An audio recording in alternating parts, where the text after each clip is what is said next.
Wax like a dog.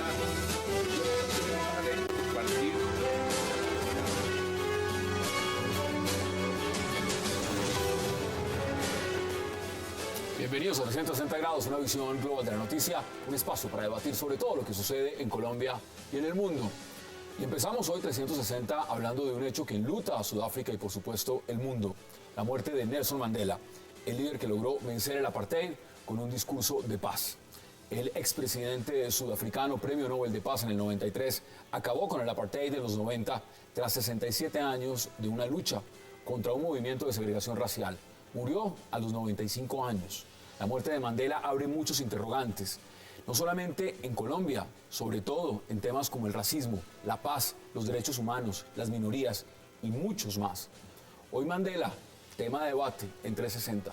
Y también hablaremos de la controversia que ha generado la visita del procurador Alejandro Ordóñez Maldonado a la Corte Penal Internacional para solicitar intervenir ante un eventual proceso de paz con impunidad. Ordóñez se reunió con la fiscal de la Corte Penal Internacional, Fatou Bensouda, y la vicepresidenta de ese tribunal, la juez Sanji Monaghan, para solicitar intervención en caso de que haya impunidad en el proceso de paz que se lleva a cabo con las FARC en La Habana. Hasta ahora lo han criticado fuertemente la Corte Suprema de Justicia, el fiscal Montealegre y el ministro del Interior, Iragorri. ¿Qué pasará con esta visita de Ordóñez a la Corte Penal Internacional? Debate esta noche en 360 y no se muevan, que ya en segundos le damos la bienvenida a nuestros invitados.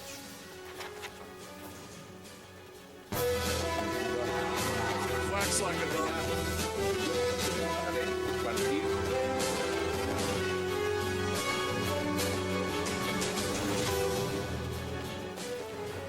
Y qué placer saludar esta noche en 360 a Aida Bella y a Juan Carlos Lancheros.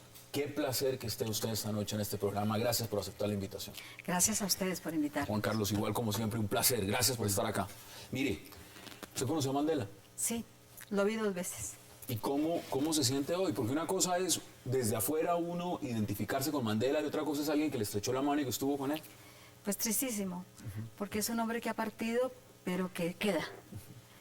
Es un hombre que pertenece a la humanidad. Es un hombre que nos enseñó tanto, que sus memorias, sus hechos y su trayectoria están en el corazón y están en todos los países y en todos los demócratas del mundo. Mire la coyuntura. Nosotros estamos adelantando en este momento en Colombia un proceso de paz. Y este hombre es símbolo de eso, símbolo de paz, premio Nobel de Paz. Se piensa en Mandela y ¿qué es lo primero que se le viene a la cabeza? Primero en autoridad moral, segundo en... digamos, desobediencia civil, pacífica, constructiva, y en tercero, digamos, en un apego a la institucionalidad que justamente por la vía pacífica fue capaz de transformar, ¿no? Digamos, las grandes revoluciones suelen ser también, hay ejemplos, ese es uno, por la vía pacífica. Falta igual muchas cosas por hacer en Sudáfrica, eso no es... Sí, no. Falta la mucho. violencia no se detuvo. No, para nada, pero es una señal en el que yo creo que nosotros debemos seguir. Parte de lo que ocurre en Colombia también, Hassan, es que falta esa imagen. ¿Nos falta un Mandela? Yo sí creo. Y si uno va a mirar los periódicos, entonces tenemos pues lo que hay. Usted mira las listas al Congreso, esos son los líderes nuestros. Y no ve uno una persona que efectivamente descolle frente a las demás y que diga, mire, el rumbo que debe seguir Colombia en un momento como este de reconciliación debe ser este. Hay una palabra que muchos piensan en Mandela y es perdón. Y en Colombia lo que más se debate justamente es eso, el tema del perdón y la verdad, ¿no? Perdón y verdad. ¿Cómo estamos en ese tema nosotros en Colombia pensando en Mandela justamente? Bueno, Mandela primero encarnó la lucha de los negros contra la discriminación y la lucha contra el apartheid que la acompañó el mundo entero. Los grandes debates en la Comisión de Derechos Humanos frente al apartheid cuando se desarrollaba, pues evidentemente todo el mundo lo apoyaba. E incluso transformó instituciones en la pero ONU, claro, él fue tanto su influencia que desde la cárcel misma tenía influencia. Él fue condenado y fue condenado a cadena perpetua, pero los hechos se precipitaron. porque primero la presión internacional era muy fuerte sobre Sudáfrica, Igual fueron 27 años. claro, y segundo, porque hubo un hombre que desde la derecha entendió que había que pacificar el país, porque allí la lucha era tremenda y los muertos fueron demasiados. Y la guerra en no quiso Sudáfrica negociar. jamás quiso negociar en la cárcel. cárcel. Cuando le propusieron a Mandela, Claire, cuando le propuso a Mandela que negocie, él dice, yo negocio pero libre, no negocio en la cárcel. Y saca un hombre de la derecha de Sudáfrica, saca a Mandela de la cárcel y empieza a desmontar la ley del apartheid.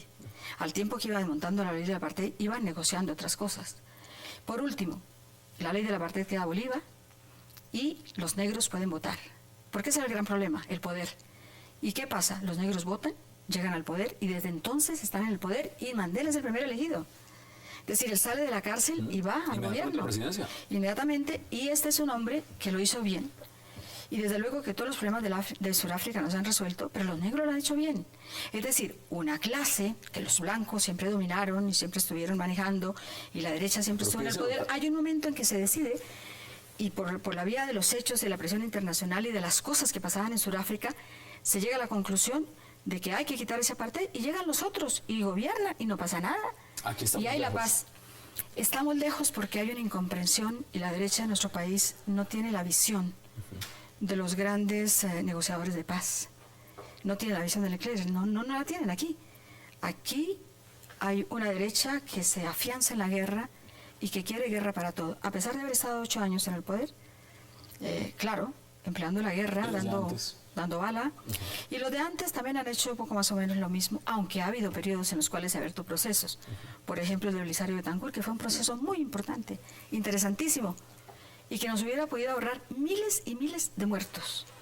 Pero los enemigos de la paz, de la democracia en Colombia, siempre quieren resolverlo por la vía de las balas. Y entonces resolvieron fusilar, matar, asesinar, desaparecer. Y todavía seguimos en una guerra Eso incomprensible. con la OPE fue impresionante. Ahora, Más de 5.000 ¿cómo, muertos. ¿cómo lo ve usted? Porque hay una perspectiva también. Y una cosa es África, una cosa es aprender del proceso de Mandela y Sudáfrica, pero también muchos dicen, nosotros no tenemos lo mismo acá. Nuestro tema no es racial, nuestro tema es distinto. ¿Usted cómo lo percibe? Yo creo que sí, mucho más complejo. Digamos, yo coincido en términos generales con lo que ahí ha comentado, pero también hay que agregar que no solamente aquí ha habido una derecha absolutamente beligerante e intransigente en algunos aspectos, sino que también ha habido una izquierda igual o peor, y que en algunas ocasiones, digamos que con buenas intenciones, que no siempre son así, unió sus caminos con lo ilícito. Parte del tema está es en eso, en que aquí para sostener ideas de izquierda o de derecha, las personas se sienten con el derecho de acudir a lo ilegal para obtener el beneficio propio. Y ahí creo que estamos errando. Un ejemplo de Mandela es justamente ese, el que usted mencionaba ahora, yo creo que de una manera muy concreta y muy clara, y es no apelo a la ilegalidad, creo en mi causa justa y me atengo a las consecuencias, hasta que al final el peso de lo que ellos pretendían era tan claro que no hubo manera, arrinconó sin una bala, sé que estoy simplificando, al gobierno surafricano y obtuvo el poder. Y una cosa muy interesante, una mayoría, además. sí, pero una cosa muy interesante es que llega al poder y no lo utiliza para aplastar a la minoría blanca, sino que intenta integrarla. Y en ese proceso está. Entonces, parte de lo que ocurrió, y digamos, por ejemplo, Bogotá y algunos otros ejemplos, es que cuando la izquierda llega, termina siendo a veces más dura y a veces más intransigente que la propia derecha. Y eso, digamos, refleja falta, digamos, de madurez mutua, de derecha, de izquierda, que además es una división que yo creo que también en muchos aspectos está mandada a recoger, porque en el fondo lo que aquí hay es Estado de Derecho. Y hay institucionalidad. Y si no está uno de acuerdo con ese Estado de Derecho, lo que hay es que utilizar las vías democráticas de la protesta pacífica para transformarlas. ¿Qué dice usted al respecto? Pues yo no sé si este es un Estado de Derecho. Yo no consigo que en un Estado de Derecho se pueda asesinar la oposición política. ¿Cómo Yo pasó no con la considero, OPE? claro, como pasó con la Unión Patriótica. Si eso es un Estado de Derecho, francamente, no hablemos de eso. Porque mire, Yo no he visto que ninguna dictadura en el Cono Sur, hablo de las dictaduras, haya utilizado hornos crematorios, haya descuartizado a la gente con motosierras, haya echado gente viva a las babillas como sucedió en Santander, hayan hecho una masacre de Mapiricán colgando a la gente en el matadero del pueblo, vivos. Yo no he visto cosas tan terribles. Lo que le hicieron a usted, ¿Cómo? ¿no? Bueno, pero eso es un caso particular, pero lo que le hicieron al resto, lo que le hicieron al resto de mis compañeros, la masacre de Segovia, 43 muertos, 38 heridos en un día, sin que las fuerzas que estaban ahí para defendieran a la gente. Eso no puede catalogarse como un Estado de Derecho. Aquí no hay ninguna institucionalidad. ¿Quién ha dicho que en una democracia se puede en la práctica aniquilar un partido político como lo hicieron con nosotros? Si aquí existiera un Estado de Derecho, pues simplemente nos hubieran dejado incursionar en la vida política. Yo no he visto aquí, en América Latina, solamente para poner el continente, que en un país con dictadura militar hayan asesinado 2.560 trabajadores, como lo hicieron en Colombia, y que tengamos el caso más terrible en la Organización Internacional del Trabajo, y que tengamos la demanda por genocidio político, la demanda más importante que se ha puesto en la historia de la Comisión Interamericana de la OEA, es la demanda por genocidio político que puso la Unión No, Patriótica. mire usted las cifras nada más del informe de memoria histórica, lo que ha significado aterrador. la guerra. Es decir, ahora, Si ese es el Estado de Derecho. Sí, Hassan, pero es que yo creo que el punto está justamente en eso. Es que la respuesta al Estado de Derecho, a ver, digamos, y no es una posición que yo haya planteado o que plantee ahora. Colombia es un Estado de Derecho en construcción. Nos falta mucho. O sea, a nosotros nos gusta compararnos con Dinamarca, pero nos falta. No somos Dinamarca, Sí, eso está por clarísimo, supuesto, no somos. nos falta mucho. Entonces, parte de las dificultades que nosotros tenemos es el no reconocer lo que realmente hoy somos. Y eso podríamos demorarnos un montón explicando eso. Pero la respuesta a esa ausencia de Estado de Derecho no fue vámonos al monte y hagamos más plomo, sino, digamos, en este caso, y es lo que nos congrega en este momento, es una respuesta desde lo pacífico, una respuesta Sin desde armas. la Sin coherencia. armas. Acá hay un tema. Igualdad, justicia, perdón y verdad. Mire, pero yo le digo que uno de los detonantes más importantes en este proceso de negociación que ha habido con La Habana es lo que pasó hace unos días con las protestas y las marchas campesinas. No lanzaron un tiro y lograron muchas reivindicaciones por la vía pacífica que no han logrado por la vía armada. ¿Eso qué le muestra? Pues que es posible. Ahora, eso obviamente no es gratuito, que además tiene detrás en gran parte una debilidad del Estado, en fin, otras cosas. Pero demuestra que la participación política de los ciudadanos y la participación por la vía pacífica puede generar resultados de transformación mucho más grandes que simplemente el acceso a la violencia armada. tengo que ir a una pausa. Vamos a la pausa e inmediatamente regresamos en 360. Ya volvemos.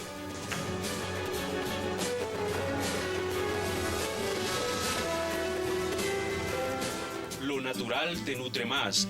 Toma leche colombiana, una campaña del Fondo Nacional del Ganado, Fedegan.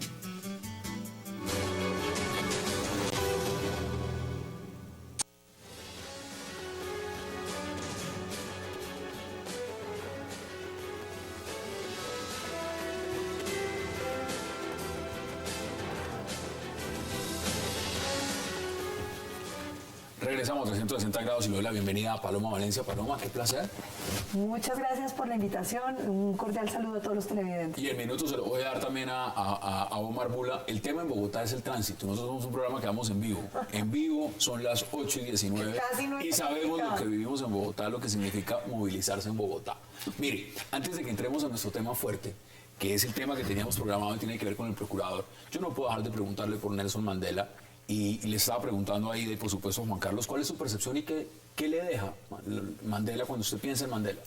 Hombre, yo creo que es un hombre que supo entender que no son aceptables las discriminaciones raciales y que supo dar una batalla para, digamos, reivindicar los derechos de las poblaciones nativas africanas, sobre todo en Sudáfrica, donde el sistema de apartheid era de las cosas más horribles y espantosas que uno conozca.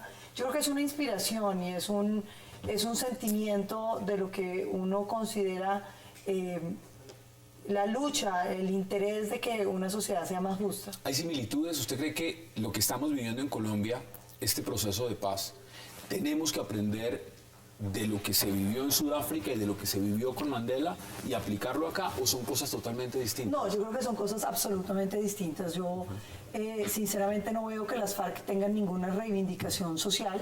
Por el contrario, ellos cogieron el manuscrito de Marx para envolver cocaína, para extorsionar personas. Ellos no tienen un respaldo en la población, eso es evidente. En ninguna parte donde llegaron las FARC las condiciones de los campesinos o de los habitantes mejoraron, todo lo contrario. Son un grupo sanguinario, terrorista, que pudo haber tenido un origen, digamos, de reivindicación social, pero que una vez uno transita hacia el terrorismo, hacia el narcotráfico, pues uno se vuelve en eso, un narcoterrorista. Omar, bienvenido. Muchísimas gracias. Usted sí. Obviamente la disculpa de Disculpa oficio. ninguna. Usted sí pero que ya mencionó el conoce tráfico, África, ¿no? porque vivió en África. Viví en África muchos años y en varios países, sí. Y antes de que empecemos a hablar del procurador, ¿qué le recuerda o qué piensa cuando usted dice Nelson Mandela? Nelson Mandela es un símbolo que está a los niveles de un Gandhi, realmente. Él fue el dueño de una causa única también, ¿no es cierto? Después de que ya el mundo había evolucionado mucho en cuanto al racismo, a pesar de que hoy todavía subsiste, desafortunadamente, él fue el símbolo del fin de esa segregación tan violenta que era el apartheid. Entonces, es una pérdida, es un señor que vivió toda su vida, ¿no? At the length of life, y se sabía que tarde o temprano nos iba a dejar. Debemos África aprender está de Mandela. triste. ¿Nos hace falta un Mandela? ¿O en lo que estamos viviendo No, acá? nos faltan varios Mandelas. Varios Mandelas. Creo que nos faltan varios Mandelas. Y sobre todo, ahora sí volvamos aquí a América Latina, nos falta uno acá. Un Mandela, una persona con esa postura firme y ética como Nelson Mandela. Yo quisiera solamente referirme claro, adelante. a una cuestión. Aquí siempre se ha hablado de terroristas. Y a mí me llama siempre la atención por qué no se habla del terrorismo de Estado. Porque es que el terrorismo de Estado es el peor de los terrorismos. Es utilizar las armas del Estado, que tienen además la obligación, en este caso las fuerzas militares, de defender a los ciudadanos, y las utilizaron para matar a los ciudadanos. Es el caso de la Unión Patriótica. El caso de la Unión Patriótica, el caso de la muerte de los dirigentes y trabajadores, que va 2.560, pues es un típico caso cuando las armas del Estado ni siquiera las emplearon para defenderlos. Entonces llegaban, los mataban, las operaciones militares que se hicieron, todo eso se llama terrorismo de Estado, pero así, con mayúsculas. Y esos terroristas usaron tantas cosas tan crueles y tan espantosas que incluso eso ni siquiera lo ha hecho la guerrilla. Ya hablábamos con el doctor, los hornos crematorios los emplearon los paramilitares en la Gabarra y norte de Santander. De expresar la gente viva, pues lo hicieron en Mapiripán, en el matadero del pueblo. Pues llegar a Segovia y matar, y el ejército esconderse y maten, y no pasa nada. Y si seguimos así, masacre tras masacre, todas las realizaron precisamente con colaboración de la institución. Eso se llama terrorismo con mayúsculas, y ese es el terrorismo que también tiene que ir a la mesa de negociaciones de La Habana. No, yo sí creo que Indispensable, son dos cosas indispensable, distintas. indispensable. ¿Por qué? Nosotros rechazamos todas las acciones de los paramilitares, al igual que rechazamos las de los narcoterroristas de las FARC, pero no me parece que se pueda juzgar que el Estado colombiano ha sido terrorista. Ha habido individuos aislados que han sido partícipes de organizaciones criminales, tanto mafiosas como paramilitares, incluso con las FARC, lo cual repelemos y exigimos cárcel para ellos. Pero no podemos decir que el Estado colombiano haya sido terrorista. Ninguna actividades, eso no eran de individuos malitos que van por ahí, por aquí, por allá. No, esos eran operativos debidamente planificados. Mire, los genocidios en ninguna parte del mundo son espontáneos. Los genocidios son absolutamente preparados, tienen además preparada la opinión pública para hacerlos, tienen además todos los procesos de impunidad, porque no me vengan a decir pues que la ley que presentó el expresidente Uribe pues no tenía ni un día de condena a los paramilitares, lo arregló la Corte, que fue distinto. No, sí tenía días de condena desde el principio. Y fue la primera vez que se habló de víctimas después de una cantidad de procesos donde en Colombia y no es sino que escuchar a Mancuso, no es sino que escuchar a Mancuso, porque Mancuso dijo, yo soy una de las expresiones del típico terrorismo de Estado. ¿Qué dicen ustedes, Omar? Gracias. Terrorismo de Estado. No se pueden utilizar los términos ligeramente. Yo creo que el terrorismo de Estado, la idea se acuñó inmediatamente después de la Revolución Francesa con Maximiliano Robespierre. Comparar al terrorismo de Estado que fue donde realmente la cuna de ese término, con lo que está pasando en Colombia, me parece que es muy, muy exagerado. Y mencionar la palabra genocidio, que requiere de tanto estudio antes de ser declarada. Las Naciones Unidas y los diferentes países de la comunidad internacional, antes de declarar un genocidio, hacen un estudio muy cabal. Es como santificar a alguien en el Vaticano, ¿no es cierto? Es una cosa que tiene que ser documentada. Entonces, sí, el terrorismo de cualquier tipo de terrorismo no es bienvenido. Ahora, el terrorismo mezclado con narcotráfico, el terrorismo de un grupo que está vinculado no solamente con otros grupos dentro del país que maneja, como saben, como todo el mundo sabe, la mayor parte del mercado de droga de Colombia, vinculado con Hezbollah, vinculado con Al Qaeda, vinculado con los carteles mexicanos, con los Zetas, etc. Ahí no estamos Con la hablando, CIA. ahí estamos hablando, estos son instituciones, hay instituciones, pero es que también está la KGB, ¿no es cierto? Hay instituciones en los países. Aquí lo que pasa es que no podemos, tenemos que mantener nuestra institucionalidad. Y para mantener lo poco que queda de las instituciones, ¿no? Yo las comparo a veces con Rasputín, ¿no? Que como que tienen 7 vidas y siguen todavía y permanecen. Gracias a Dios la tenemos. Eso es lo que nos permite debatir hacia nosotros. Mire, doctor, eso es lo que nos permite abrir abiertamente. El día que las Lo perdamos del no vamos a poder genocidio, sentarnos mire, juntos a hablar, la pieza jurídica de la admisión de nuestra demanda ante la Comisión Interamericana de la OEA es una pieza que tienen en este momento en el grupo que está revisando la Convención Internacional sobre el Genocidio. La pieza excepcionalmente prevista para la revisión por genocidio político es la admisión de la demanda de la Unión Patriótica en la Comisión Interamericana. Y desde luego que nosotros tenemos más de 5.000 casos debidamente documentados, como dice usted, ¿no? Es que esta violencia tiene nombres, tiene apellidos, tiene rostros, tiene caras, y tiene un partido detrás, y tiene gente que estamos Pero reclamando tiene un la partido, pero también justicia. tiene otros partidos. Yo me permito ¿Tiene? recordarle el asesinato sistemático de los líderes del sur del Cauca, de varios departamentos de Colombia que han sido asesinados sistemáticamente y que no eran de la UP Sí, también. y yo me permito Entonces, recordarle la muerte también. Yo me también permito recordemos recordarle a esos muertos. la muerte de Galán. ¿Quién la hizo? ¿Quién hizo la muerte de Galán? ¿Ustedes Sinceramente, saben o no saben? Bueno, ahí está Bueno, la Fiscalía. pues la muerte de Galán, ¿quién la realizó? Pablo Escobar. Bueno, Perdóname. Pablo Escobar con Pero yo la creo que si licencia de quién. Colombia no trasciende.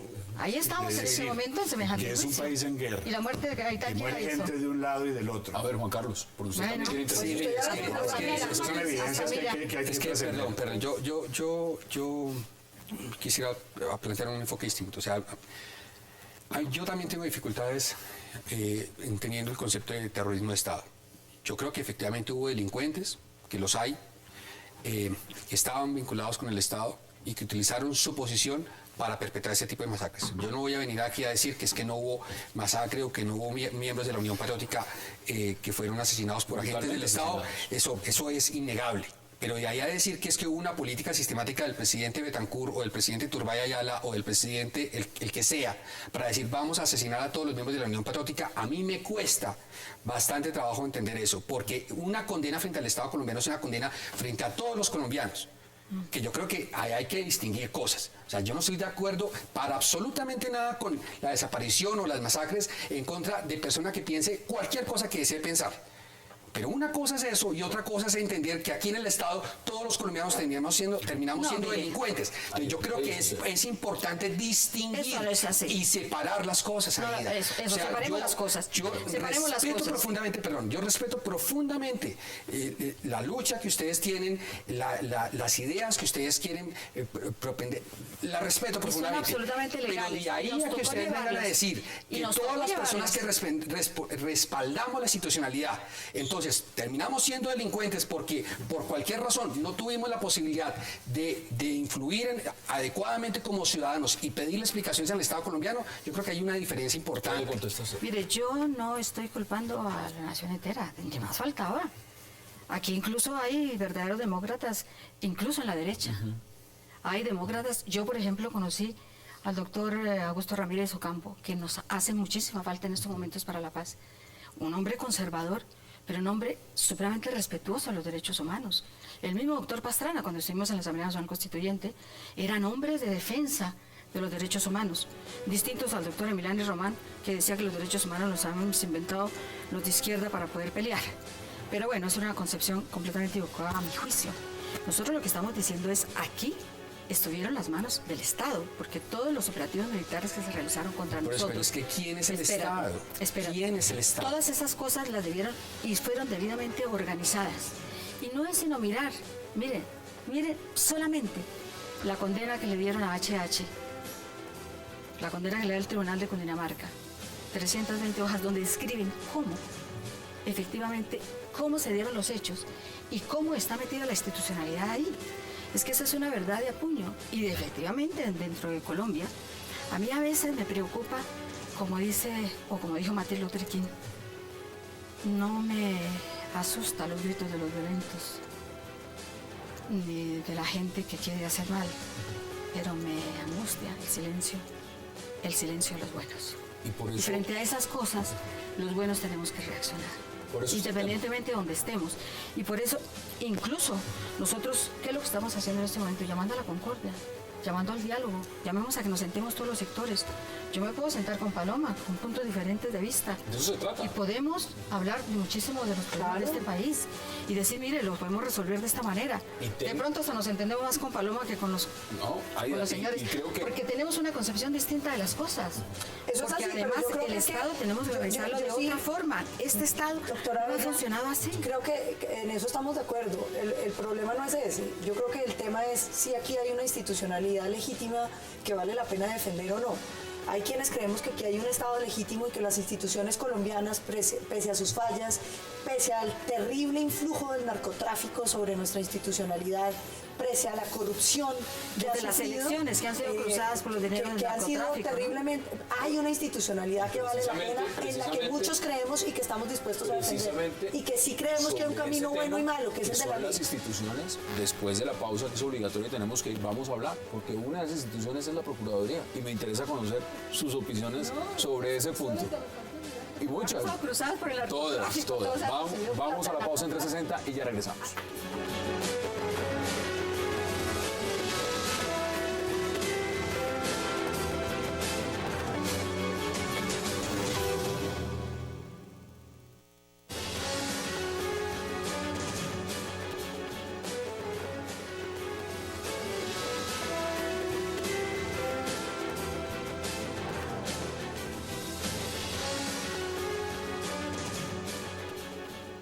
Regresamos a 360. Omar, al señor procurador Alejandro Ordóñez le han jalado las orejas la Corte Suprema, el fiscal general, el ministro del Interior.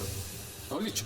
Le están jalando las orejas por el tema de la Corte Penal Internacional. ¿Usted cómo ve ese jalón de orejas? ¿Es coherente? ¿Está bien sustentado? ¿O al contrario, el señor deberían de dejarlo hacer lo que está haciendo? A mí me parece que un jalón de orejas cuando uno está haciendo lo que le exige su posición no es adecuado, definitivamente.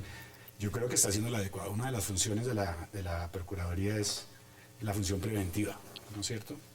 La vigilancia, ¿sí?, de la seguridad y del bienestar de todos los ciudadanos. Y esta función preventiva implica una condicionalidad también. El procurador lo que dijo es, en la eventualidad de que, ¿no es cierto?, si se presenta la impunidad.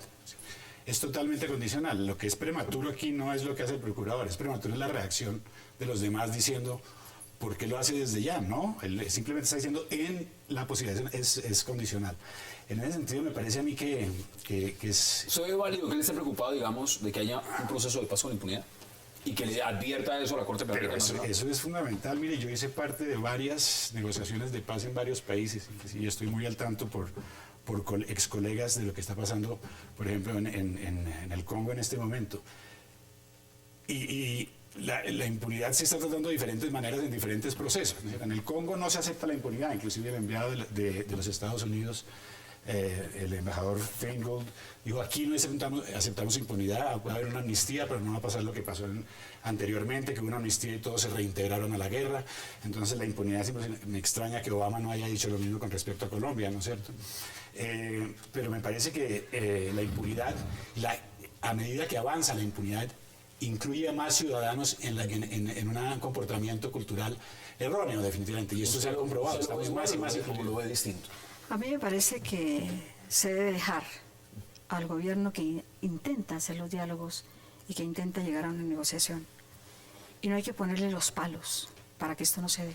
Eso está Y haciendo me el parece que el procurador, procurador, pero evidentemente, no solamente ahora, sino siempre que hacen un pronunciamiento, es una cosa irreverente. Mire, yo estuve en la Asamblea Nacional Constituyente Y yo creo que por ninguna cabeza de ningún constituyente pasó darle semejantes poderes. Y yo sí pido a la Corte Constitucional que por favor revise esto. Porque es que como condena, por ejemplo, a Piedad Córdoba, le quita sus derechos políticos porque se le ocurre. Y ya casi se los quita a Petro. A mí me Eso puede parece que pasar eso al es revés. una soberbia y es una persecución contra la gente que no piensa igual que él. Pero también se los quitó a Arias. En mi criterio, a mí me parece que el señor procurador se excede en absolutamente todo, hasta en las fiestas. Pero bueno, lo de las fiestas es un problema de su personalidad y todo, pero a mí sí me preocupa muchísimo que estén tirando las baterías contra toda la gente que no piensa igual. Y esto lo es está un haciendo error. contra el proceso de paz Claro, también. además se lleva por contera, pues se lleva todos los artículos de la Constitución, empezando por el artículo 1 y llevándose los principios también, porque la soberanía reside en el pueblo. Y él no se puede darse el lujo de estarle quitando mandatos concedidos por los ciudadanos porque se le ocurre, porque... Acá hay un constitucionalista, eso es y cierto. la Corte Constitucional debe actuar. Porque bueno, los pocos constituyentes que quedamos vivos podemos dar fe de lo que hicimos ahí. Y entonces también deberían, por lo menos, yo propondría que llamaran a los Ese constituyentes que debate lo estamos hemos dado. vivos. Sí, aquí hemos discutido bastante sobre eso, La pregunta sí. no solamente Porque es eso sobre no el es tema posible. constitucional, es sobre el tema puntual. Y el tema puntual es este. El señor procurador va a la Corte Penal Internacional y le dice, señores, prendan las alarmas. Prendan las alarmas porque, en mi opinión, en Colombia hay un proceso de paz que se adelanta y es un proceso de paz que va a dar impunidad. Y ustedes tendrían en ese caso que estar pendientes. ¿Es válido eso o necesita el jalón de orejas que le hizo la Corte Suprema, el fiscal y el ministro del A Interior? ver, Hassan, es que digamos ahí hay que distinguir como varias cosas. Desde el punto de vista jurídico, a mí me parece que es, distingamos. Yo creo que a los ciudadanos y al pueblo colombiano no se le ha dicho en verdad qué supone este proceso de paz. Este proceso de paz al final va a llegar a un ejercicio en el cual efectivamente los señores de las FARC no van a pagar un día de cárcel. Y eso hay que decírselo a la gente. Justicia transicional. Sí, entonces, bueno, ¿cómo es el tema de la justicia transicional? Entonces, efectivamente, el señor dice, yo renuncio, aquí están mis armas, aquí está mi dinero No, mal habido. no van a entregar. No, ese sería el ideal. Aquí están mis armas, aquí está el dinero, aquí están las rutas, aquí están los secuestrados, aquí están todas las niñas violadas, aquí está todo. Y a cambio de eso, entonces yo voy a recibir ciertos beneficios y decido participar en la democracia, ¿verdad? Pero eso no es lo que va a pasar. Aquí lo que va a pasar es otro tipo de cosas, incluyendo el tema de la participación en política. Es decir, aquí hay todavía, o sea, yo que entiendo, pues que hay muchas cosas que están negociando, hay muchas cosas debajo de la mesa que los ciudadanos todavía no conocen. No, es que no sabemos. Vale. Le agrego un elemento. El presidente dijo que sabía primero los Estados Unidos que se estaba negociando clandestinamente que los propios colombianos. Entonces, del proceso no se sabe. Se sabe que se han aprobado unos puntos. ¿Qué se ha aprobado? No lo sabemos. Vale, pero Es la entonces, primera vez pero en la entonces, historia, la pero- primera vez en la historia que se llega a un acuerdo sobre 2 puntos. Y- En ningún y proceso de fundamentales, paz. ¿no? ¿Cuál es el acuerdo? Fundamentales. Pero En ningún pero proceso de nosotros- paz. nosotros conocemos más En que- ningún proceso de paz conocemos en la más que- historia de pero- Colombia. que se ha llegado a un acuerdo. Eso lo tenemos que valorar. A ver, digamos, respaldando al procurador en varias de sus posiciones, digamos, porque en general coincido en su posición en contra, por ejemplo, del artículo 67 transitorio. A mí me parece que es inoportuno que él vaya fuera. Es inoportuno. ¿Sabe por qué? Porque en el fondo está apostando a lo que estábamos hablando en la primera parte, y es a no confiar en las instituciones colombianas. Aquí yo creo que una de las cosas que está ocurriendo es que el pueblo, digamos, que las FARC están negociando con el que no toca. Pero usted menciona un tema muy importante. Mire, usted está diciendo lo siguiente. La Corte Penal Internacional entra a operar si no opera la justicia del país. Si la justicia operara, la Corte Penal no tendría por qué... Internacional así? no tendría por qué que entrar. Claro, Ahora, en este caso, lo que el procurador advierte es, aquí no va a operar la justicia. Sí, pero no solamente eso, sino que, digamos, ignoran en general cómo va a ser el proceso. Este proceso, tarde que temprano, por el diseño constitucional que nosotros tenemos, va a suponer que el pueblo se pronuncie. Entonces, si usted va como procurador a decir que no va a tener ni siquiera en cuenta la decisión del pueblo, que además, entre otras, no sabemos cuál va a ser. Vía referéndum, pues es lo que por se eso presentó le el estoy gobierno. diciendo que es que a veces, digamos, las FARC tienen que tener en cuenta que no están negociando solamente con el gobierno nacional, sino que aparte el gobierno nacional va a tener que ganarse el favor del pueblo, y a punta de masacres y a punta de explosivos y todo ese tipo de actos terroristas no lo va a lograr. Pues a mí me parece que de todas maneras hay que intentar que esa luz que se prendió allá en el túnel, que es la esperanza de la paz, llegue, porque estamos cansados. Yo creo que todos los colombianos estamos hastiados de 2 siglos de violencias. Aquí se han hecho guerras declaradas y no declaradas desde 1812 y no hemos parado. Usted, que me imagino que tiene una amplia experiencia internacional, no sé si conoce que el país más asistido por la Cruz Roja desde su fundación ha sido Colombia. solamente ha descansado 3 años de asistencia. Cuando uno llega al Museo de la Cruz Roja, tiene que quedarse casi que... Es decir, es demasiado lo que uno siente cuando sabe que su país Pues, hombre, yo todos creo que los si en años La ha Habana sido estuviera asistido. la paz, todos tendríamos que estar de cabeza allá. El punto es que en La Habana no está la paz, porque capitular frente a los violentos y decirles que el crimen es un mecanismo idóneo para la participación en política y que todo el mal que han hecho las FARC durante estos últimos 50 o 60 años se borra y no tienen que pagar ni un día de cárcel, rompe las Yo instituciones no sé si el colombianas. gobierno de Uribe capituló ante los Bueno, paramilitares. Pero siquiera me No acuerdo sé. el tema de los paramilitares. La doctora Bella dice que es que está muy mal que uno critique el proceso que se está adelantando, que hay que dejarle al gobierno. Yo me pregunto, ¿por qué entonces hubo tanta participación en el tema de los paramilitares? Nosotros desde el uribismo consideramos todo lo contrario, la gente debe opinar. El proceso de justicia y paz se nutrió de las críticas de la oposición, mejoró, se fortaleció, porque el uribismo sí oye, a diferencia de este gobierno que aprobó el marco jurídico para la paz, que le entregaba la impunidad a los violentos el mismo día en que el grupo al que le daban la impunidad trataba de asesinar al doctor Fernando Londoño, uno de los líderes de la oposición. Doctora Bella, usted entenderá que eso no suena muy bien y que después de que acaban de negociar disque las garantías para la oposición, nos enteramos que están tratando de asesinar a Álvaro Uribe Vélez, entonces lo que van a es a respetar la oposición que dejen viva. Pero Entonces, los 2 días fíjense se aquí dicen unos que no, temas de fondo pero los frente 2 a días se cuales dicen que no encontraron ningún computador, que no hay nada, No, no, porque es que nos tienen pero acostumbrados. el ministro salió a decir que sí existía Mire, la Paloma, evidencia no, y fue desafortunado mire, el comentario del presidente. Mire, Paloma, aquí estamos acostumbrados a recibir unas noticias muy extrañas. Cuando asesinaron a Galán, a las 2 horas ya tenían a los responsables. A los meses ya los condenaban. A los 5 años los sacaban libres. Y a los 20 entonces sabemos poco más o menos quiénes son los responsables, muchos por lo casos. menos intelectuales. Todas esas noticias que se dan en Pero eso Colombia, por lo mire, menos se sabe algo. Hay la otros masacre que de Segovia, quedan en venga, total impunidad. la masacre de Doctor Segovia, Gómez, por ejemplo. a las 6 de la mañana, Pero- la guerrilla entró y asesinó, Ahí, a las 8 de la mañana, frente no a fue eso, la guerrilla, no fue la frente a eso guerrilla. hay discusión. Yo le pregunto una cosa. Hablemos del Caguán. Hablemos del Caguán. Dígame cuál Estado de Derecho había en el Caguán. Y este es mucho más grave porque ocurrió después de la Constituyente del 91 frente a los ojos de todos los colombianos y con el aval de la Corte Constitucional. Fue otro intento de paz, que también- pero ¿a usted le parece legítimo en el Estado colombiano que no hablemos de qué fue lo que ocurrió en el Caguán?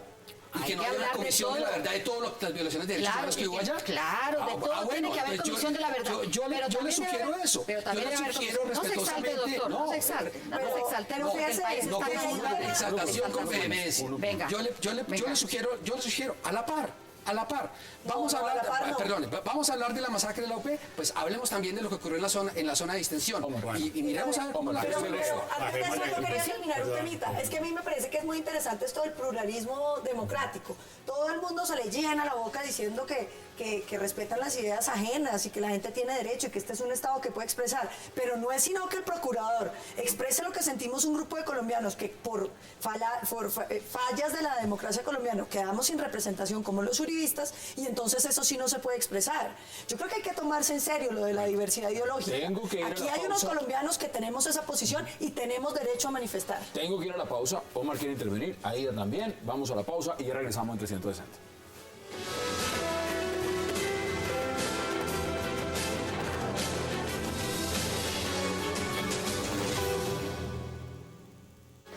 Como dicen en mi tierra, uno no puede ensillar antes de traer las bestias. Y me parece que es inoportuna la posición del señor procurador, una posición que yo respeto, pero el procurador no puede partir de descalificar a la justicia colombiana. Todavía no podemos decir si nuestro Estatuto de Justicia Transicional viola o no el Estatuto de Roma, porque es que no se ha elaborado la ley estatutaria que le dé desarrollo a la justicia transicional. Entonces a mí me parece que no es prudente la petición del señor procurador y creo que el procurador implícitamente lo que está haciendo es una descalificación de la justicia colombiana, porque los tribunales internacionales solo operan cuando hay fallas estructurales en nuestra justicia y aquí lo que estamos haciendo es lo contrario, fortalecer la justicia colombiana luchando contra la impunidad. Entonces me parecen muy inconvenientes las posiciones del procurador.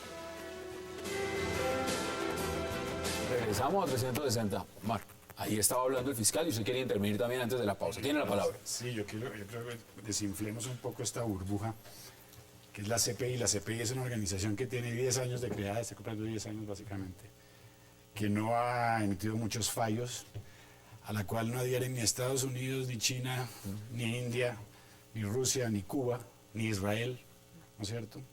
Curioso, ¿no? Entonces, subamos el nivel de la institucionalidad al nivel internacional, a ver cuán relevante y por qué se hace tanta bulla, porque el fiscal condicionó el hecho de que, es decir, lo prematuro aquí es la bulla que están haciendo en cuanto a lo que hizo el procurador de cumplir su función preventiva, que es una de las tres funciones básicas de la Procuraduría.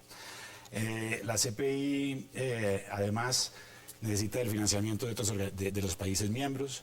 Tiene una serie el Patriot Act de los Estados Unidos salió precisamente para poder evitar cualquier tipo de efectos que tuviera la CPI después de su creación en el 2002. Entonces me parece que no hay que hacer tanto escándalo sobre la CPI. Dos elementos más. La paz. Yo insisto que esto es un chantaje ignominioso. Decirle a los colombianos, usted quiere la paz, y que esto equivalga a querer el proceso de paz. No. La paz la queremos todos y estoy totalmente de acuerdo con usted. Hay muchas palabras bellas sobre la paz, sobre la violencia, palabras duras, y todo ese léxico se está utilizando de manera, ya no podemos seguir en eso, seguir hablando de que hemos sufrido, es obvio. Pasemos de la obviedad, ¿sí?, a lo pragmático. Y lo pragmático aquí es que no todos los caminos llevan a Roma, y este proceso de paz no lleva a Roma, nos va a llevar a Aquilea. ¿Sí? Yo creo que lo mencioné otra vez, ¿sí? Donde desafortunadamente acabaron con todos. Entonces, paz todos queremos. Aquí no hay enemigos de la paz, todo el mundo es amigo de la paz. Aquí hay enemigos del proceso de paz, como está planteado. Lo que me gusta es este proceso. El proceso de paz. Déjame solo terminar con una cosita, es el hecho de mencionar que si la CPI cambia de posición, como cambió, porque hubo un cambio de posición. Primero se pronunciaron en contra, después dijeron nosotros no nos metemos. Es porque también es tan joven la organización que tiene que definir su carácter, de alguna manera. Y le han dicho que ellos no se pueden entrometer en los procesos de los países. Entonces, realmente... Usted ha sido generoso. Hay muchos críticos de la CPI que dicen, en la CPI no hay condenas. Es decir, si lo miramos en el grosso de lo que significa, en el tema de la violación de derechos humanos, pues la CPI nos debe muchísimo. Pero mire, usted decía algo importante, usted sí ve la luz al final, ve la luz en el túnel y le apuesta a esa luz. Le apuesto a esa luz. Aquí hay alguien que no cree en el proceso, dice, creo en la paz pero no creo en el proceso. Y institucionalmente en este país, lo que se ha visto cuando uno escucha al señor fiscal o escucha al procurador, es que las instituciones también han tomado partido frente a si creen o no en el proceso. Al final, ¿eso le sirve al proceso o no le sirve? Pues yo creo que no le sirve esa actitud del señor procurador. Es la que el señor procurador sí debía guardar compostura en sus actos. Y a mí me parece que lo que está haciendo es un flamante viaje de turismo. Todo lo contrario. Porque yo creo, doctora, yo la he escuchado muy bien. Yo sí creo que frente a un proceso como el que se está dando, yo sé que ha habido lobbies, por ejemplo, en el Vaticano, han ido al Vaticano a decir cantidad de cosas para... El presidente también ha buscado mucho apoyo. No, mire, pero han ido al Vaticano además a pedir al Vaticano que se pronuncie contra la paz. Por fortuna, pues tenemos un papa latinoamericano y gente que conoce todo este proceso, que les han dicho, pues no, esto no es posible, mira, todos estamos por la paz. Entonces, ¿qué es lo que queremos? ¿Qué es lo que queremos? Que este país realmente conozca un respiro. Yo, los cuentos que he escuchado desde mis bisabuelos, ha sido de la guerra. Y yo soy de un pueblo liberal, y vengo de una familia muy liberal, y un pueblo que sufrió mucho la guerra. Y tengo 6 generaciones ya que hablamos de la guerra, porque ahora son mis nietos quienes comentan y dicen, bueno, ¿qué está pasando allí? Y uno se pregunta, ¿es que no tenemos derecho los colombianos a vivir en paz? Hombre, pero no pueden decirle a los colombianos que porque tenemos la impunidad a las FARC, entonces va a haber paz. Pero nadie ha hablado de impunidad. Eso es una gran mentira. Entre otras cosas, porque las FARC solo, pues, perdóneme, doctora Bella, yo termino. Las FARC están hoy en día siendo responsables entre el 20 y el 30% de las víctimas de la violencia colombiana. Entonces, aunque se desmovilicen todos, nos queda suficiente violencia para seguir en guerra.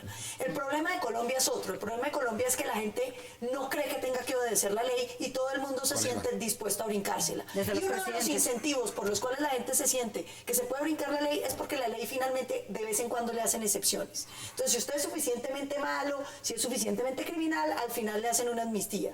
Y si es suficientemente pequeño, me puede quedar porque como a los otros no les dieron nada, pues a usted ¿por qué?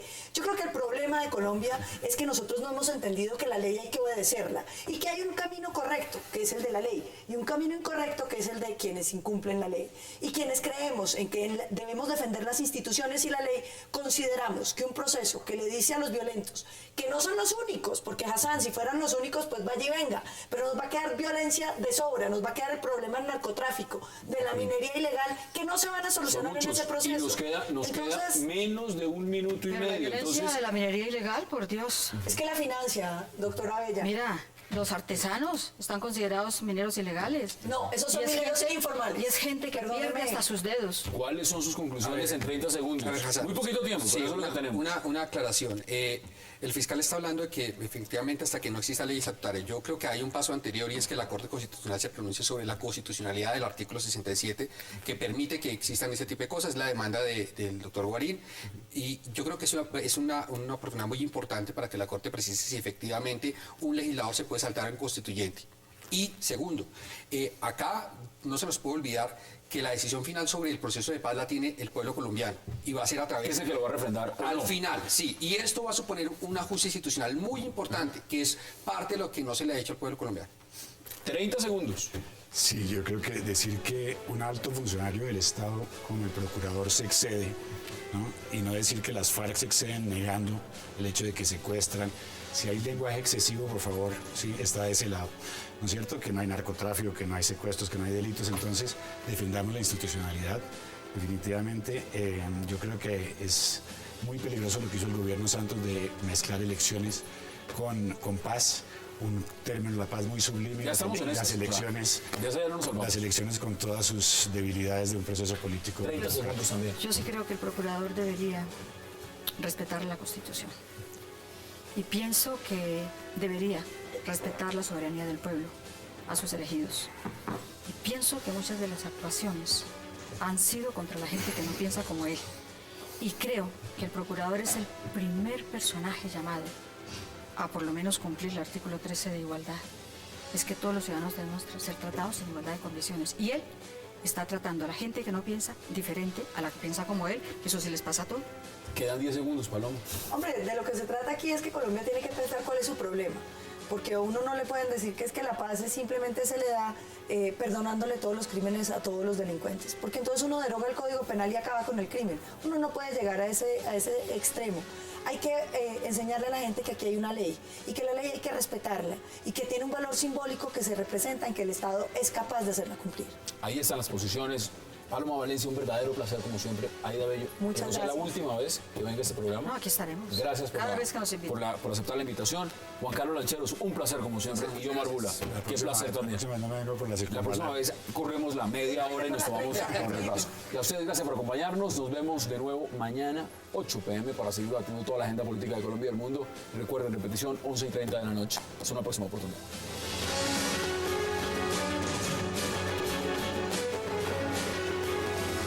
Expreso Bolivariano, vamos por Colombia, presentó 360 grados. Wax like a dog.